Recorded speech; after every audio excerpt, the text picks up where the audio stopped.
না বাবা না, শহীদ তারা, তারা বিনা হিসাবে জান্নাতে যাবে যারা লিআলাই কালিমাতিল্লাহ, আল্লাহর কালিমাকে বুলন্দ করার জন্য, ইসলামকে ধরে রাখার জন্য, দ্বীনের জন্য, ইসলামের জন্য, কোরআনের জন্য, মুসলমানের জন্য যারা জীবন দিল। এই যে গাজাবাসী, ফিলিস্তিনের নিরহ মজলুম মুসলমান, তারা শুধুমাত্র বাইতুল মুকাদ্দাস মসজিদকে হেফাজত করতে চায়। আল্লাহর ঘর কোনো জালেমের দখলে দিতে চায় না, মন্দির বানাইতে চায় না। আল্লাহর ঘরে জালেমরা বুট জুতা নিয়ে ঢুকবে এটা তারা চায় না।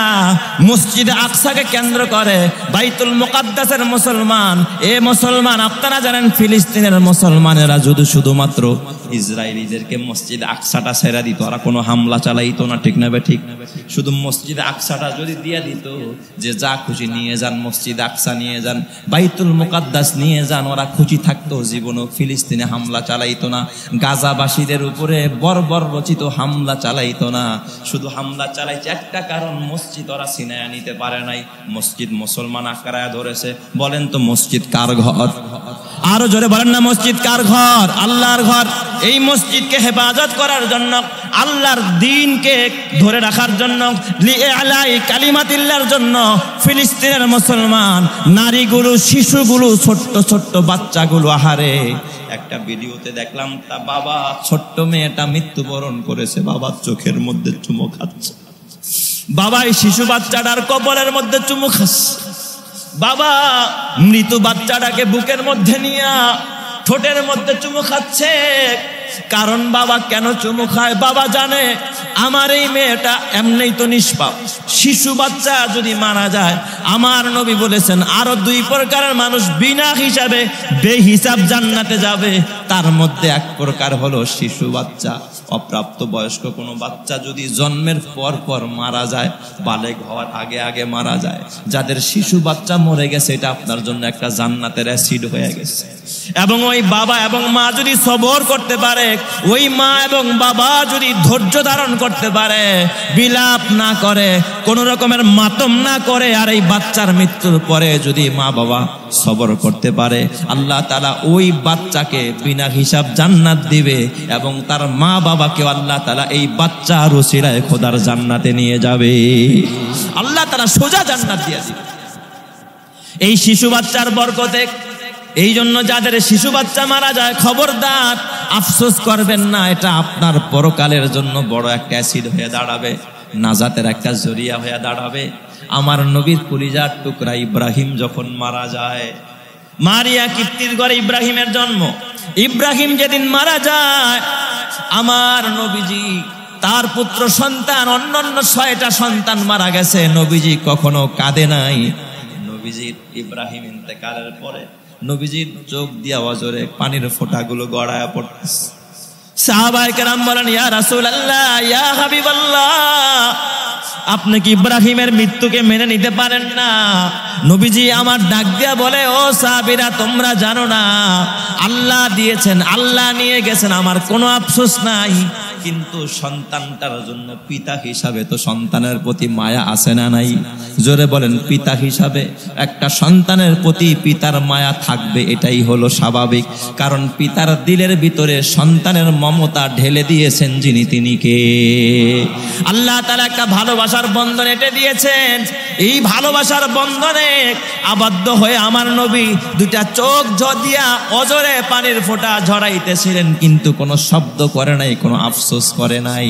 নবীজি বলেছেন, আমার ইব্রাহিম হাসরের ময়দানে আমার জন্য নাজাতের জরিয়া হবে। প্রত্যেকটা পিতার জন্য, প্রত্যেকটা বাবার জন্য তার সন্তান যদি শিশুকালে মারা যায়, আর বাবা যদি সবর করে, বাবা যদি ধৈর্য ধারণ করতে পারে, কোনো মা যদি সবর করতে পারে, আল্লাহ তাআলা এই সন্তানের উসিলায় তার পিতা মাতাকেও বিনা হিসাবে জান্নাত দিয়া দিবে। সুবহানাল্লাহ। আরেকজন আছে বিনা হিসাবে জান্নাতে যাবে, একেবারে ডাইরেক্ট জান্নাতি, নামাজও পড়ে নাই, নামাজও লাগবে না, ইবাদত লাগবে না, ডাইরেক্ট জান্নাতি, সোজা জান্নাতি। এমনও জান্নাতি আছে বিনা হিসাবে জান্নাতি, নামাজ পড়ে নাই জীবনে, কোনোদিন যাকাত দেয় নাই, কোনোদিন হজ করে নাই, কোনোদিন উমরা করে নাই, কোনোদিন কোনো রোজাও রাখে নাই, কোনোদিন কোনো দান খয়রাতও করে নাই, কোনোদিন কোনো ইবাদত বন্দেগী সে করে নাই, কোরআন তেলাওয়াত করে নাই, কিন্তু এই লোকটাও বিনা হিসাবে সোজা জান্নাতি। কয় হুজুর বলেন কি, এতগুলো ইবাদত বাদ দিয়া কেমনে মানুষটা জান্নাতে যায়? আল্লাহর নবী বলে, মান কানা আখিরু কালামিহি লা ইলাহা ইল্লাল্লাহ দাখালাল জান্নাহ। এ আমার বাজান, এমনও নবীর সাহাবী আছে নব মুসলিম, মাত্র কালিমা পড়েছে, অমুসলিম ছিল, এতদিন মুসলমান হয় নাই, কালিমা পড়েছে, নামাজেরও টাইম হয় নাই, নবীজির জিহাদের ময়দানের দামামা বেজে উঠেছে।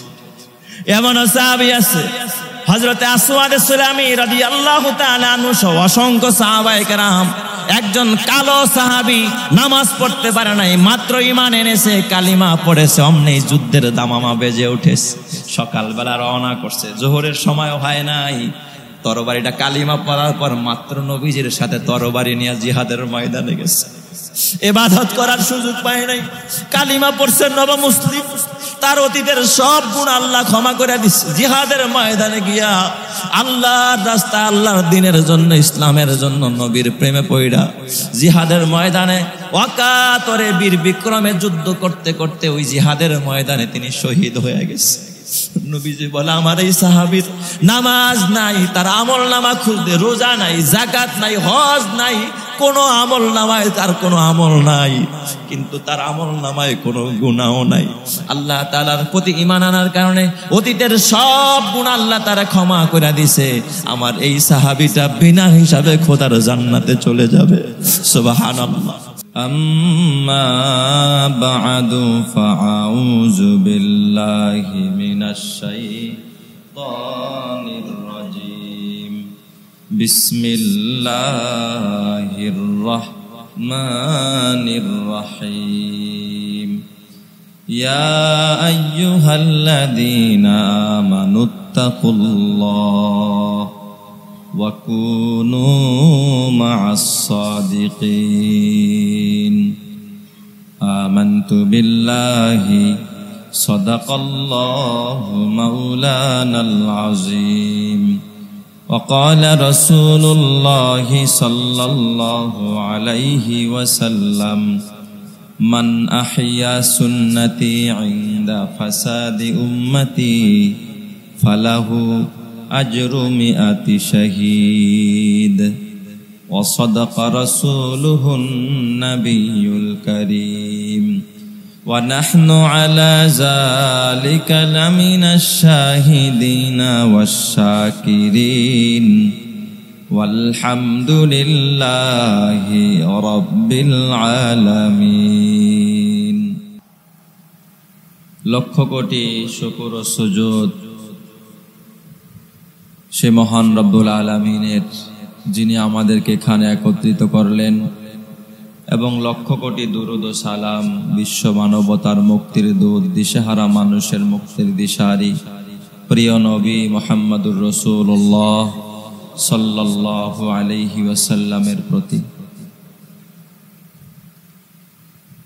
আল্লাহ তাআলা এই পৃথিবীতে যত মাখলুক তৈরি করেছেন, এই মাখলুকাতের ভিতরে আল্লাহ তাআলা শুধুমাত্র মানুষ এবং জিন এই দুটি জাতিকে তার গোলামির জন্য বিশেষ করে তৈরি করেছেন, সৃষ্টি করেছেন।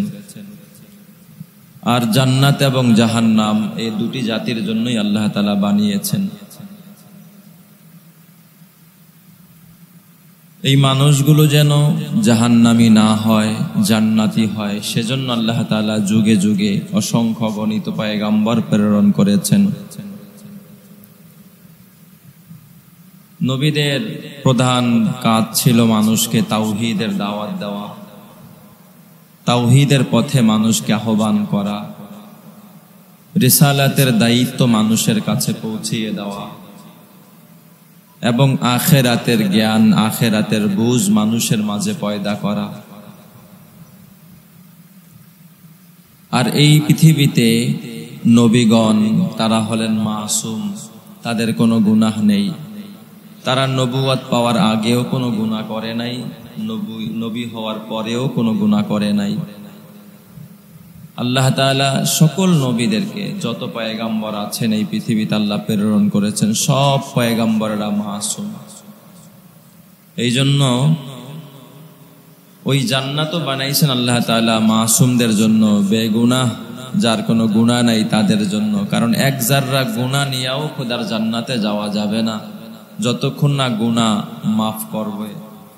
গুনাহ মাফ না হওয়া পর্যন্ত আমরা কেউ জান্নাতে যেতে পারবো না। এক জাররা গুনাহ নিয়ে খোদার জান্নাতে যাওয়া যাবে না। কারণ জান্নাত পবিত্র, আল্লাহ পবিত্র, আর গুনাহ হলো অপবিত্র। এই জন্য জান্নাতে ঢুকতে হলে গুনাহ মাফ হতে হবে, গুনাহ মাফ করাতে হবে। এই জন্য যদি আমরা জান্নাতে সরাসরি যেতে চাই তাহলে গুনাহ মাফ করানোর কোনো বিকল্প নাই।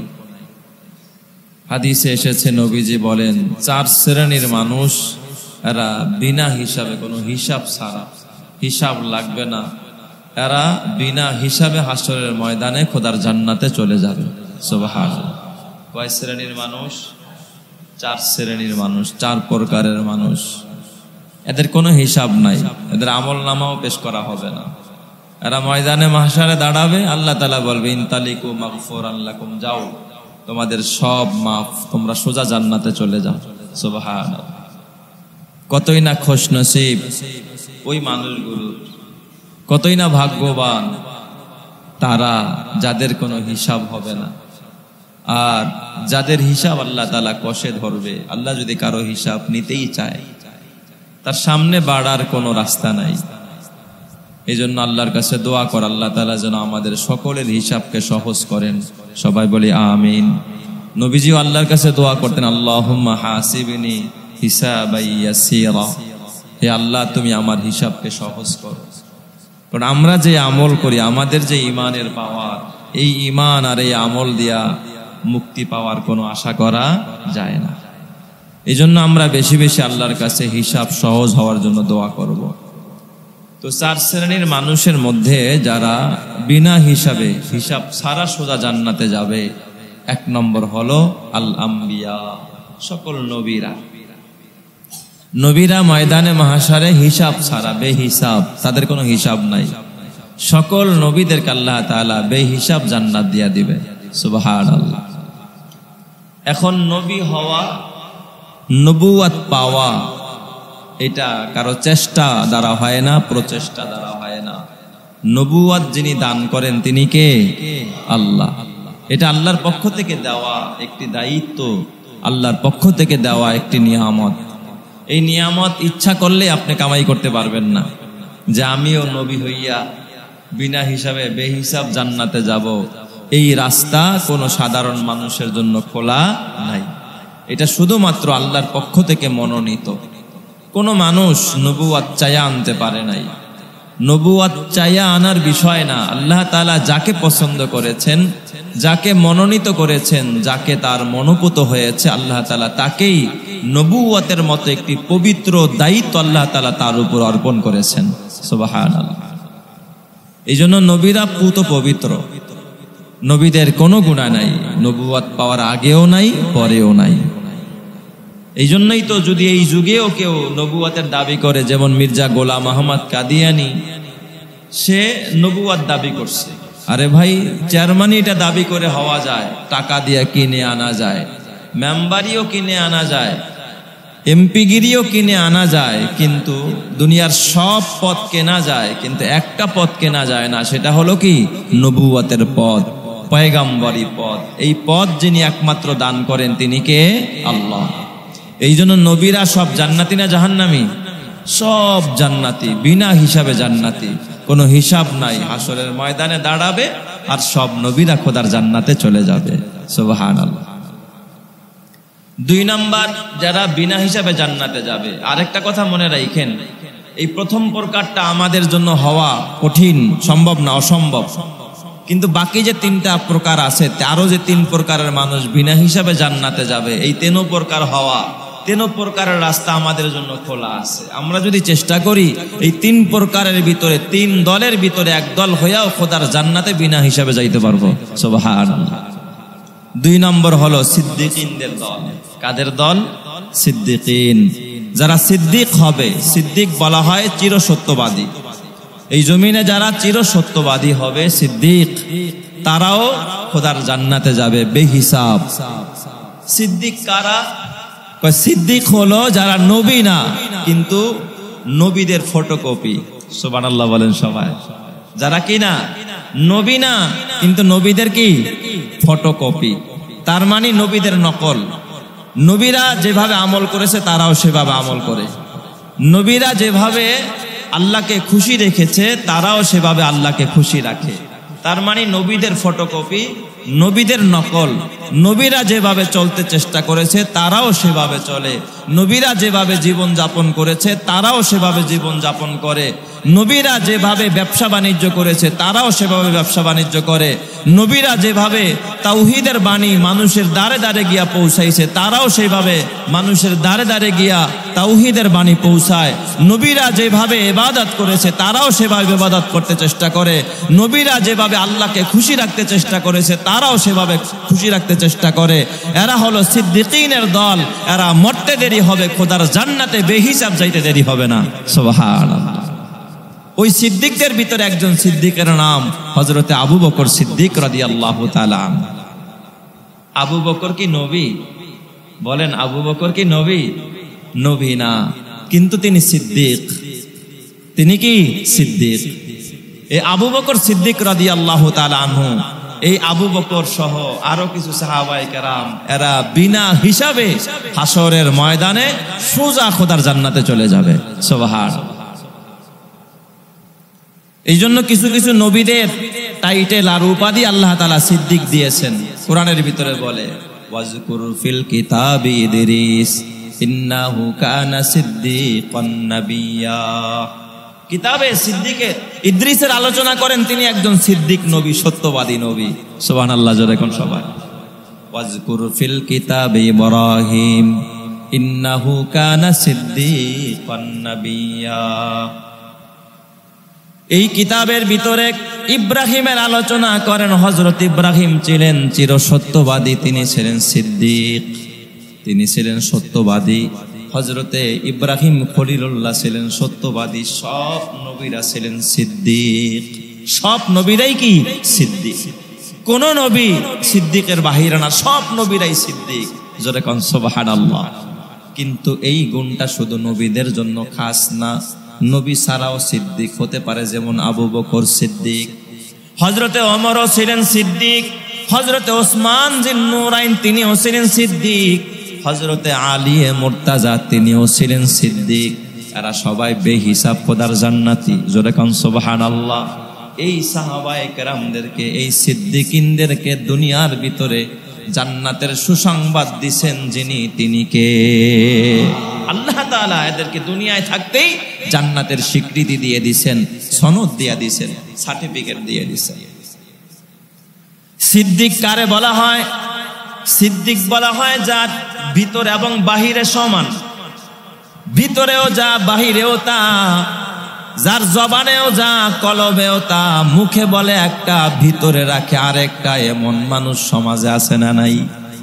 মুখে বলে ভালো কথা, ভিতরে রাখে উল্টাটা, খারাপ পোষণ করে। মুখে বলে একটা, ভিতরে রাখে আরেকটা। এরা হলো মুনাফিক। এরা কি?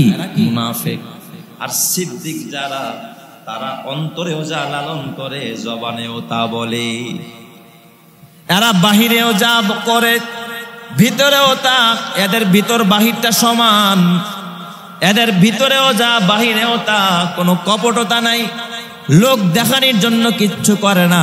এরা শুধুমাত্র একজনকে খুশি করতে চায়, এরা শুধুমাত্র একজনকে রাজি করতে চায়।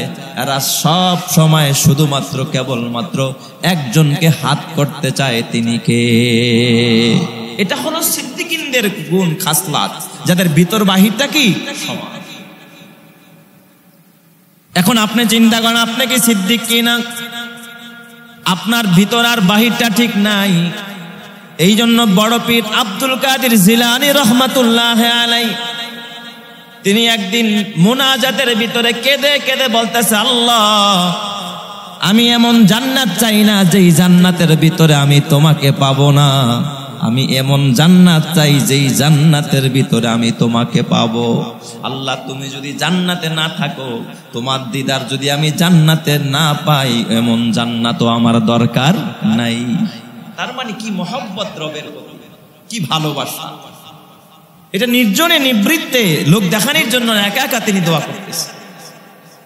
এই জন্য আমাদের এমন দোয়া করা দরকার, আল্লাহ এমন ব্যবসা আমার দরকার নাই যেই ব্যবসার প্রতি তোমার সন্তুষ্টি নাই, এমন চাকরি আমার দরকার নাই যেই চাকরির প্রতি তোমার সন্তুষ্টি নাই। ঠিক না ব্যাঠিক জোরে কোন?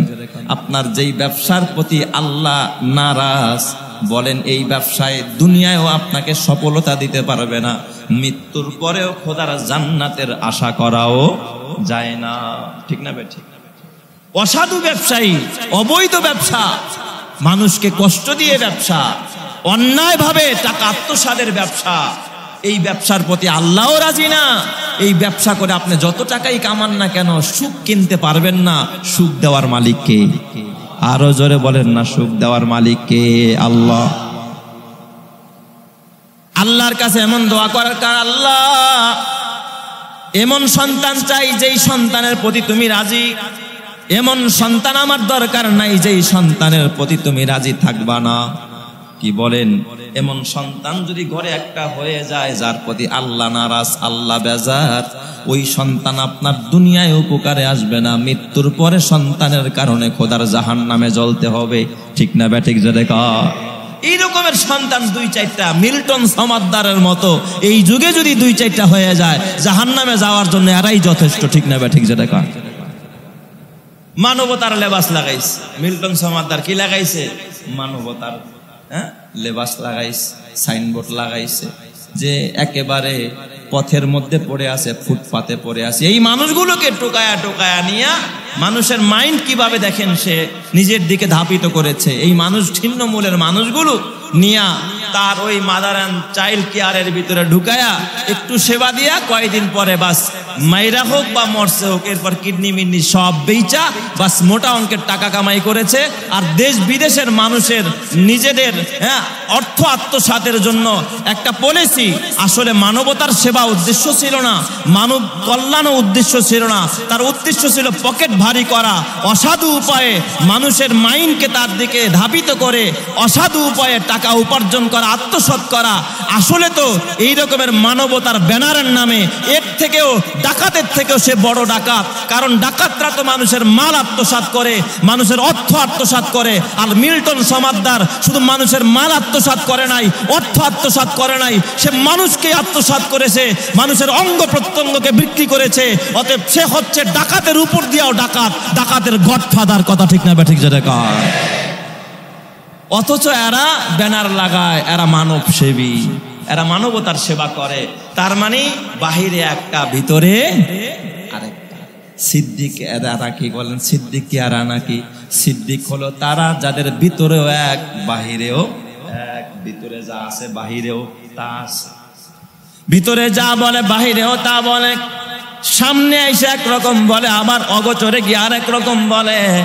এরা কোনদিন সিদ্দিক নয়, এরা হলো মুনাফিক। সিদ্দিক হলো শুধুমাত্র কেবলমাত্র তারাই যাদের ভিতরেও যা আছে বাহিরেও তা আছে।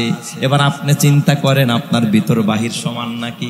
আপনি আপনার প্রতিবেশীর সাথে ভিতর বাহির সমান রেখা কথা বলেন নাকি, কাজ করেন নাকি? আপনি আপনার অধীনস্থদের সাথে ভিতর বাহিরটা ঠিক রেখা কথা বলেন নাকি?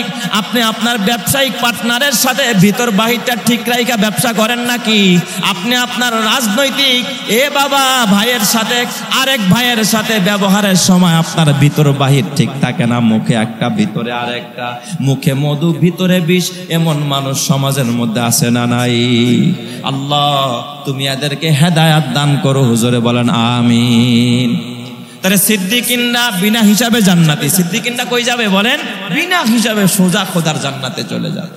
এই সিদ্দিক হওয়া আমাদের জন্য সম্ভব না অসম্ভব? সম্ভব। চেষ্টা করলে আপনিও কি হতে পারবেন? সিদ্দিক হতে পারবেন, চিরসত্যবাদী হতে পারবেন। জবান কল্টন করবেন যে জবান দিয়ে আমি মিথ্যা কথা বলবো না, ভিতরে যা রাখবো মুখেও আমার তা থাকবে। আমি নিজের জন্য যা পছন্দ করব আমার আরেক ভাইয়ের জন্য তা পছন্দ করব। আমি নিজের জন্য যা অপছন্দ করব আরেক ভাইয়ের জন্য আমি তাই অপছন্দ করব। এর নাম হলো সিদ্দিক, এর নাম হলো সত্যবাদী। আল্লাহ তুমি আমাদের সকলকে সিদ্দিকিনদের কাতারে উঠায়া দাও, জোরে কানা আমিন, আরো জোরে বলেন আমিন। 3 নাম্বার, বিনা হিসাবে যারা জান্নাতে যাবে 3 নম্বর মানুষ তারা হলো ওয়াসশুহাদা, শহীদ। যারা আল্লাহর রাস্তায় জীবন দিয়েছে, যারা আল্লাহর জন্য, দ্বীনের জন্য, কোরআনের জন্য, ইলায়ে কালিমাতিল্লাহর জন্য যারা জীবন দিয়েছে তারা হলো শহীদ। না ডাকাতি করতে গিয়ে মারা গেছে, এরা কি শহীদ নাকি? হ্যাঁ, পাহাড়ে ডাকাতি, ব্যাং ডাকাতি করতে গিয়ে মারা গেছে, এরা শহীদ না? ভোট দিতে গিয়ে মারা গেছে, এরাও তো শহীদ। কথা কয় না? নির্বাচনের, হ্যাঁ, তারপর মারামারি করতে গিয়ে মারা গেছে, এরাও তো শহীদ। হ্যাঁ না বাবা না, শহীদ তারা বিনা হিসাবে জান্নাতে যাবে যারা লিইলাহি কালিমাতিল্লাহ, আল্লাহর কালিমাকে বুলন্দ করার জন্য, ইসলামকে ধরে রাখার জন্য, দ্বীনের জন্য, ইসলামের জন্য, কোরআনের জন্য, মুসলমানের জন্য যারা জীবন দিল। এই যে গাজাবাসী, ফিলিস্তিনের নিরহ মাজলুম মুসলমান, তারা শুধুমাত্র বাইতুল মুকাদ্দাস মসজিদকে হেফাজত করতে চায়। আল্লাহর ঘর কোন জালেমের দখলে দিতে চায় না, মন্দির বানাইতে চায় না। আল্লাহর ঘরে জালেমরা বুট জুতা নিয়ে ঢুকবে এটা তারা চায় না। মসজিদ আকসাকে কেন্দ্র করে বাইতুল মুকাদ্দাসের মুসলমান, এ মুসলমান আপনারা জানেন ফিলিস্তিনের মুসলমানেরা যদি শুধুমাত্র ইসরায়েলিদেরকে মসজিদ আকসাটা ছেড়ে দিত, ওরা কোনো হামলা চালাইতো না, ঠিক না? ঠিক। শুধু মসজিদ আকসাটা যদি দিয়ে দিত যে যা খুশি নিয়ে যান, মসজিদ আকসা নিয়ে যান, বাইতুল মুকাদ্দাস নিয়ে যান, ওরা খুশি থাকতো, জীবনও ফিলিস্তিনে হামলা চালাইতো না। গাজাবাসীদের উপরে বর্বর রচিত হামলা চালাইতো না। শুধু হামলা চালাইছে একটা কারণ, মসজিদ ওরা ছিনায়া নিতে পারে নাই, মসজিদ মুসলমান আঁকড়ায় ধরেছে। বলেন তো মসজিদ কার ঘর? আরো জোরে বলেন না, মসজিদ কার ঘর? আল্লাহর ঘর। এই মসজিদকে হেফাজত করার জন্য, আল্লাহর দ্বীনকে ধরে রাখার জন্য, লিইলাহি কালিমাতিল্লাহর জন্য ফিলিস্তিনের মুসলমান নারীগুলো, শিশুগুলো, ছোট্ট ছোট্ট বাচ্চাগুলো, আহারে একটা ভিডিওতে দেখলাম তা বাবা, ছোট্ট মেয়েটা মৃত্যুবরণ করেছে, বাবার চোখের মধ্যে চুমু খাচ্ছে, বাবা এই শিশু বাচ্চাটার কপালের মধ্যে চুমু খাচ্ছে, বাবা মৃত বাচ্চাটাকে বুকের মধ্যে নিয়ে ঠোঁটের মধ্যে চুমু খাচ্ছে। কারণ বাবা কেন চুমু খায়? বাবা জানে আমার এই মেয়েটা এমনিই তো নিষ্পাপ, শিশু বাচ্চা যদি মারা যায়, আমার নবী বলেছেন আরো 2 প্রকারের মানুষ বিনা হিসাবে বেহিসাব জান্নাতে যাবে। তার মধ্যে এক প্রকার হলো শিশু বাচ্চা। অপ্রাপ্ত বয়স্ক কোনো বাচ্চা যদি জন্মের পর পর মারা যায়, বালেগ হওয়ার আগে আগে মারা যায়, যাদের শিশু বাচ্চা মরে গেছে, এটা আপনার জন্য একটা জান্নাতের অ্যাসিড হয়ে গেছে। এবং ওই বাবা এবং মা যদি সবর করতে পারে, ওই মা এবং বাবা যদি ধৈর্য ধারণ করতে পারে, বিলাপ না করে, কোন রকমের মাতম না করে, আর এই বাচ্চার মৃত্যুর পরে যদি মা বাবা সবর করতে পারে, আল্লাহ তাআলা ওই বাচ্চাকে বিনা হিসাব জান্নাত দিবে এবং তার মা বাবাকেও আল্লাহ তাআলা এই বাচ্চার ওসিলায় খোদার জান্নাতে নিয়ে যাবে। আল্লাহ তাআলা সোজা জান্নাত দিয়ে দিবে এই শিশু বাচ্চার বরকতে। এই জন্য যাদের শিশু বাচ্চা মারা যায়, খবরদার আফসোস করবেন না, এটা আপনার পরকালের জন্য বড় একটা অ্যাসিড হয়ে দাঁড়াবে, নাজাতের একটা জরিয়া হয়ে দাঁড়াবে। আমার নবীর কলিজার টুকরা ইব্রাহিম যখন মারা যায়, মারিয়া কিপ্তির ঘরে ইব্রাহিমের জন্ম, ইব্রাহিম যেদিন মারা যায়, আমার নবীজি তার পুত্র সন্তান, অন্যান্য 6টা সন্তান মারা গেছে, নবীজি কখনো কাঁদে নাই। নবীজির ইব্রাহিম ইন্তেকালের পরে নবীজির চোখ দিয়া ওয়াজরে পানির ফোঁটাগুলো গড়ায়া পড়তেছে। সাহাবায়ে কেরাম বলেন, ইয়া রাসূলুল্লাহ, ইয়া হাবিবাল্লাহ, আপনি কি ইব্রাহিমের মৃত্যুকে মেনে নিতে পারেন না? নবীজি আমার ডাক দিয়া বলে, ও সাহাবীরা, তোমরা জানো না আল্লাহ দিয়েছেন, আল্লাহ নিয়ে গেছেন, আমার কোনো আফসোস নাই। কিন্তু সন্তানটার জন্য পিতা হিসাবে তো সন্তানের প্রতি মায়া আছে না নাই? জোরে বলেন, পিতা হিসাবে একটা সন্তানের প্রতি পিতার মায়া থাকবে, এটাই হলো স্বাভাবিক। কারণ পিতার দিলের ভিতরে সন্তানের মমতা ঢেলে দিয়েছেন যিনি, তিনি কে? আল্লাহ তাআলা একটা ভালোবাসার বন্ধন এঁটে দিয়েছেন।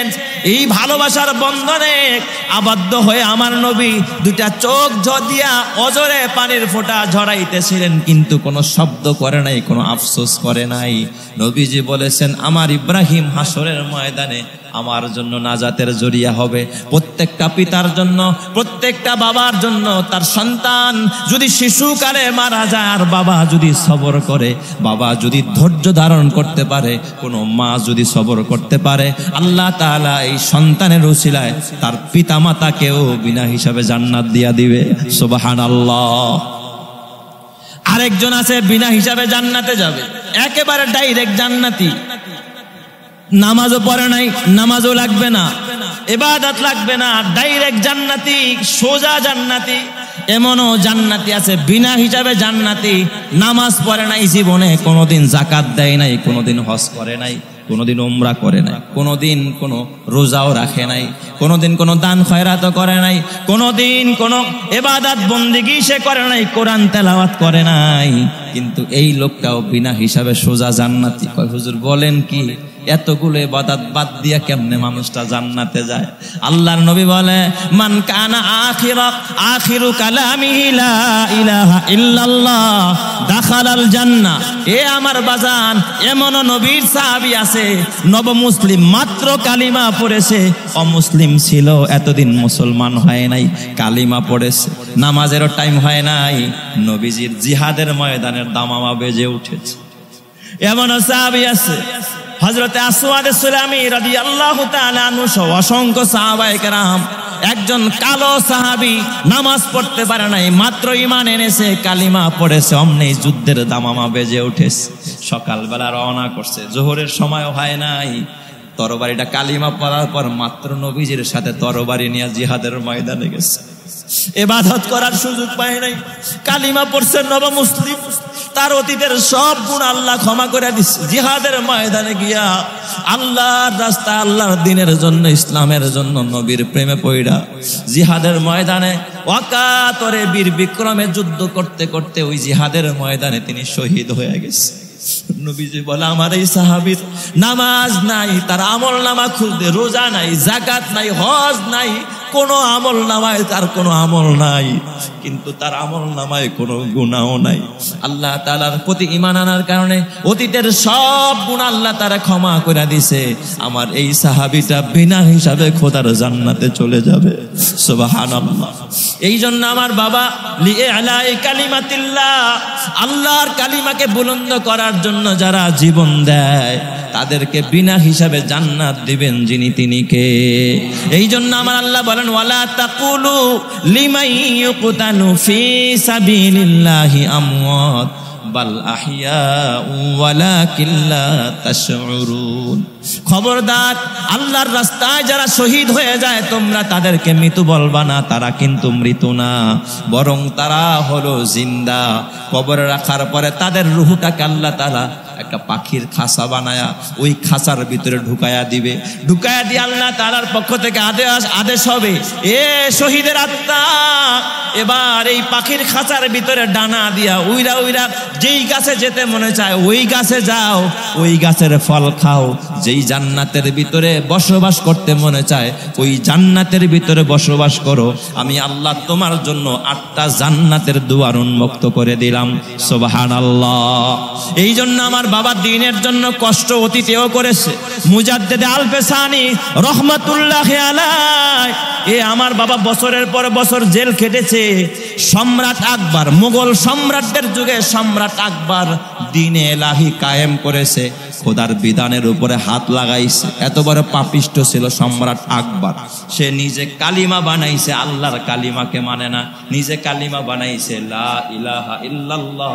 আকবর খলিফাতুল্লাহ, জোরে কর নাউজুবিল্লাহ। মুহাম্মাদুর রাসূলুল্লাহ বাদ দিছে। এই আকবর, সম্রাট আকবর, এই আকবর তার পিতার নাম ছিল হুমায়ুন। এটা ছিল বড় আরেকটা এত বড় গাঁজাখোর, এত বড় খারাপ। এই পিতার কোনো সম্পদ ছিল না, ফকিন্নি, একেবারে গরিব, একেবারে দুস্থ, একেবারে অনাথ ছিল। সম্রাট আকবর যেদিন জন্ম নেয়, তারিখের কিতাবের ভিতরে লেখে সম্রাট আকবর যেদিন জন্ম নেয় হুমায়ুনের ঘরে। এই সম্রাট আকবরের বাবা হুমায়ুন দেখবেন সন্তান জন্মের পরে পিতা মিষ্টি খাওয়ায়, পিতা মানুষকে মিষ্টি মুখ করায়, মিষ্টি কেনার মতো টাকা এই হুমায়ুনের ঘরে ছিল না। কিতাবের মধ্যে লেখে হুমায়ুন একটা আতর নিয়া আমার একটা ছেলে হয়েছে, তুমি একটু ঘেরান লও। কিছু যে খাওয়াবে, খাওয়ার মতো সুযোগ না, একটু ঘেরান নাকে শোঙাইয়া দিত, তুমি একটু ঘেরান নাও। বুঝে নেই তো এবার কি হইলে এতটুকু দিতে পারে, তার মানে তার ঘরে দেওয়ার মতো কিছুই ছিল না।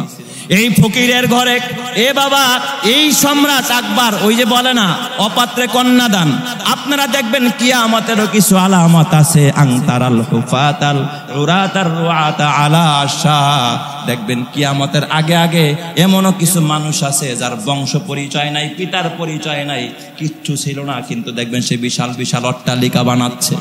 আকবর যখন বিশাল এই ভারত উপমহাদেশের রাজত্বের মালিক হয়, সম্রাট আকবর তখন সে দ্বীনে ইলাহি কায়েম করতে চায়, আল্লাহর বিধান মানতে চায় না। তখন এই সম্রাট আকবরের বিরুদ্ধে তেলে বেগুনে জ্বলে উঠেছিলেন একজন সিংহ পুরুষ, মুজাদ্দেদ আল-ফেসানি রহমাতুল্লাহ আলাইহি।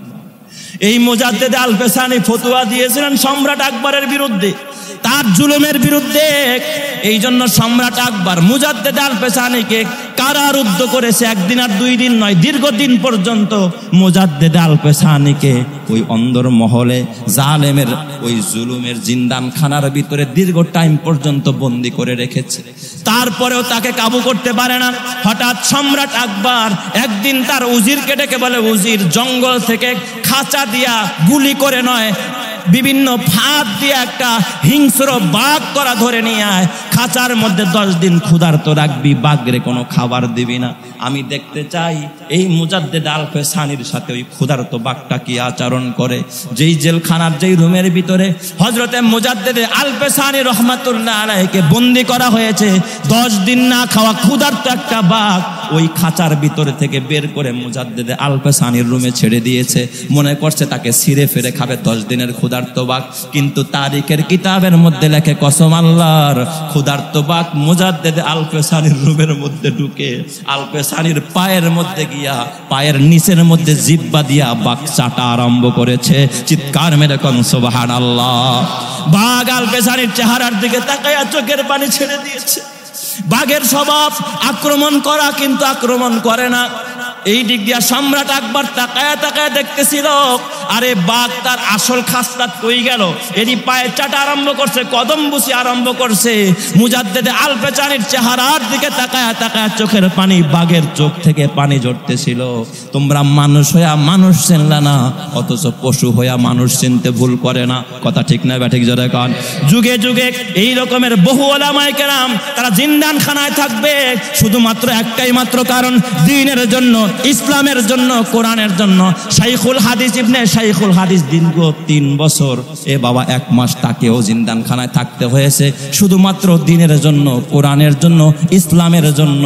এই জন্য আমার নবী বলেছেন, আসাদুন নাসি বালাআন আল আম্বিয়া সুম্মাল উলামা সুম্মাশ শুহাদা। এই জমিনের ভিতরে সবচেয়ে বিপদের সম্মুখীন হয়েছে ওলামায়ে কেরাম, এরপরে হলো শুহাদায়ে আযম, এরপর পরবর্তী যারা আছেন এ বাবা সুম্মাল আমসালু ফাল আমসালু, যারা দ্বীনের দিক দিয়ে আগানো তাদের বিপদ কম না বেশি। এই জন্য সবর করতে হবে। যদি বিনা হিসাবে জান্নাতে যেতে হয়, নবী হওয়া তো সম্ভব না, কিন্তু সিদ্দিক হওয়া সম্ভব। এ বাবা শহীদ হওয়াও সম্ভব যদি ওই রকমের কোনো সময় আসে। এরপরে আমার বাজান ওয়াসসালিহিন, যদি নেককার হতে পারো, গুনাহ মুক্ত জীবন করতে পারো, আমল নামায় যদি কোনো গুনাহ না থাকে, ওই মানুষটাও সোজাসুজি বিনা হিসাবে খোদার জান্নাতে চলে যাবে। আল্লাহ তুমি আমাদেরকে সিদ্দিকদের অন্তর্ভুক্ত করো, শুহাদাদের অন্তর্ভুক্ত করো, সালেহিনদের অন্তর্ভুক্ত করো। জোরে কান আমিন। আরো জোরে বলে আমিন।